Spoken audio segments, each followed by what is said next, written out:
Many philosophers have pondered the dark and the light. And what have you come up with, dear philosopher?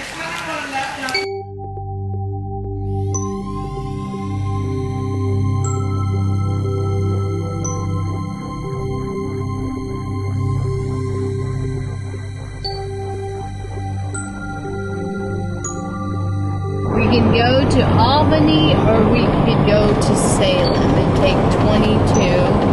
So this way you go, oh, this is really a pretty drive. This way, the way you go this way, you go, what about Shampoo? And right there, it is dark and it's scary. It's not that it gets smaller, we get larger. You can feel your body getting bigger and bigger and bigger. Does your clothes grow too? Or? Everything. It's not like the Hulk where his shirt rips. AAA's turn into D batteries. Yeah, if they could harness all the molecular properties in this cave that make you grow, because it doesn't want you going too far in. Because if you make it to the end, which nobody ever has. Nobody's ever gotten that big. Because right when you get to this point where you're going to find all the answers to the universe, and to life, and to God, and to everything, you can never be that big.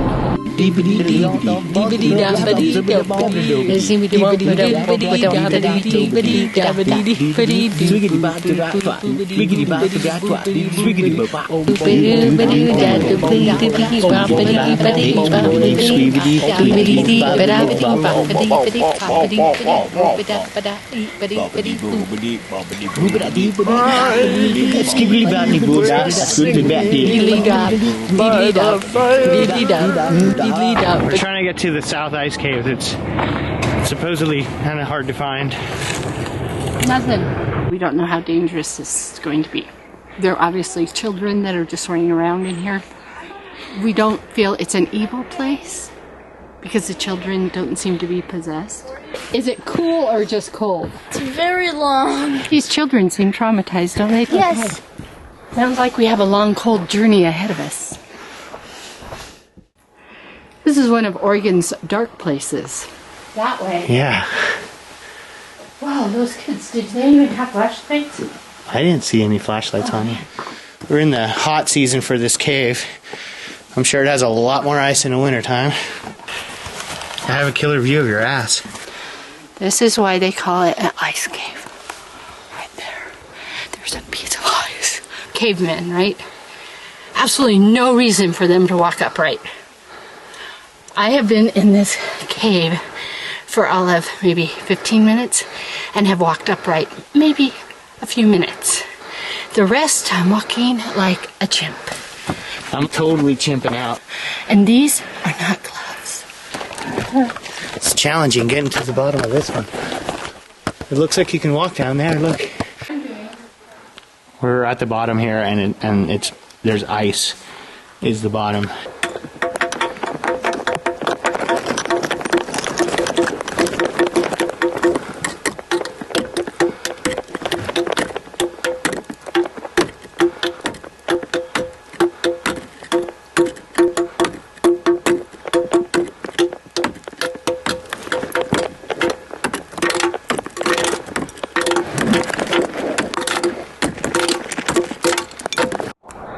Here we are outside of the lava caves in Bend, Oregon, and there's a whole history about the caves, and if you want you can read that right here.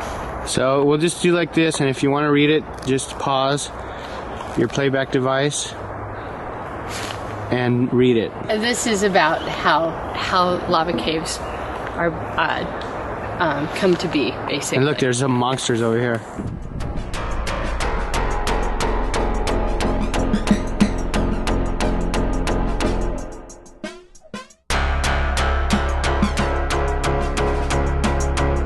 All who enter perish. Come on, let's go. We have this long little walkway we're going to go to. You're going to notice in this cave situation it's vastly different than the other one. It's really made for tourists, not for adventurers. Come on, let's go. What's going on? Bats need lots of privacy because they're always going to the bathroom in there. Cave juice. Look how close the ceiling is now. Oh my gosh. Look, touch the ceiling. Look at it, it's right there. You can touch it. I almost touched it. Okay, the eagle will never be this big in your whole life. Look at this. We just need to adjust. To not hit the roof. We are now right up on the lavacicles. I could basically grab one and just have it for dessert right now if I wanted to. That's how close I am to the lavacicles. What we know about this cave is that it will continue to go. Now, there is the debate whether the human grows and the cave grows and making the cave seem smaller, or hard to believe, but maybe the cave just keeps getting smaller and smaller and smaller. But we don't believe that. Perhaps inhaling the fumes inside the cave actually make the molecular makeup of your body expand and grow. Right, and that coupled with the extra magnetic pull from being closer to the core of the Earth, that core, the Earth is actually just kind of pulling you in all directions and making you sort of just stretch out real big.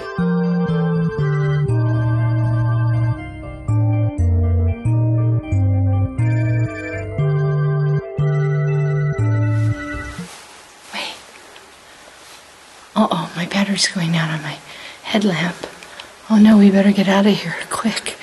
The barista can come over here and just kind of just fix everything up right here. You don't have to worry about... there's a little cup holder right there. So you can even be moving and it's okay. Let's see the lighthouse. Is it spinning? This is the last lighthouse built in Oregon, built in 1894. They spent $80,000 on this station, which was kind of high, because getting here was tough.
Where are we staying? We're staying at Beverly Beaches, which is just, oh, it's close to where the Yaquina Head lighthouse is. It's just right up the road from that. And then there's the Tillamook Rock Lighthouse. In the Tillamook Rock Lighthouse, there's sneaker waves. And Oh, I brought my sneakers too. we're here to really look at just the beauty of the lighthouse. Lighthouse. Like a lighthouse. It looks like a lighthouse. It has a built-in lookout tower. This is an example of the light. I go tickety, tockety. I'm a piece of wood. I'm not a clockety. The light and the dark. My dark and my light. Your dark and your light. I'm all light, baby. What is your dark? I have no dark. I'm pure light. Well, then I'll be all dark. And you never know.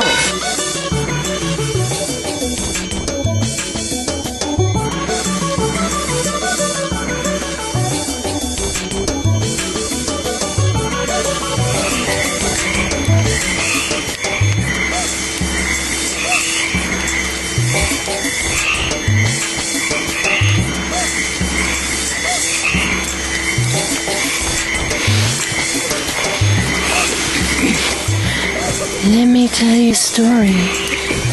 One beside the fire. One you might not really want. One you won't desire. But it is a story all the same. I have not yet given it a name. But it's about a killer on Highway 101. He came from a madman. He was his only son. He went from campground to campground, going into tents. Anybody there? And he would go and plummet the people to death without repent. And then he'd go back on the highway to another campground. Got a reservation? Especially when the camps were quiet. You couldn't hear a sound. Listen.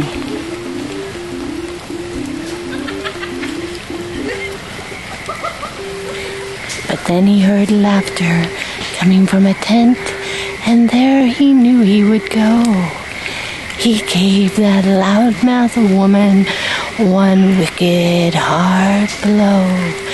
He knocked her in the head. Ow. And she lay there quite dead. And then he said, that will serve you right for waking up these folks at night. Keeping quiet in the campgrounds is a rule you must obey. For the son of the Highway 101 may visit you one day.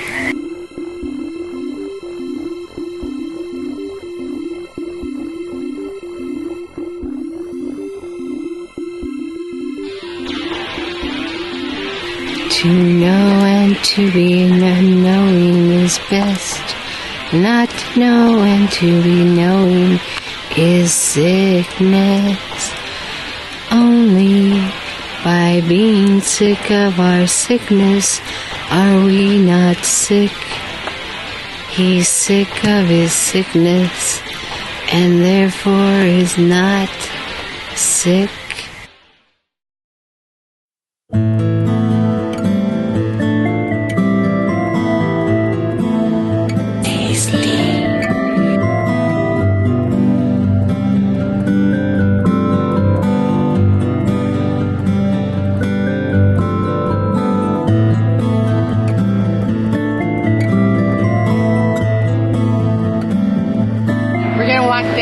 Shore right now because it's low tide and we might be able to catch some nice film of some of the sea life and tide pools and things like that. So come on, let's go.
Hey, look at this lighthouse. Hi, welcome to the historic Quinn Head Lighthouse. My name is Michael, and I will be your tour guide as we go up to the top of the lighthouse. So why don't you follow me?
I mean, you think when you spend the average, at least 8 hours for most people, okay, 5 or 6, okay, for most people are spent in the dark. It feels the same like this, only my butt is cold because I'm sitting on a cold rock. I can't tell the difference from when I blink, when my eyes are closed, or when my eyes are open. So if I put my head on your shoulder like this, we could be in a movie house waiting for a movie to start. Or floating out in space.